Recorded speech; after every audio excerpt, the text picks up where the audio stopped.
அப்போ A for apple சொல்லு. ம் சொல்லு, அப்படியே சொல்லு. ம் அது சொல்லிட்டியா? பி ஃபார் பி ஃபார் என்ன? லேப்டாப்பா?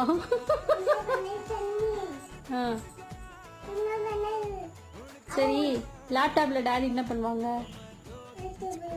ம் ம் ஆஃபீஸ் ஒர்க் பண்ணுவாங்களா? நீ பண்ணுறியா? என்ன ஒர்க்கு? Office work? ம் ம் ம் ம்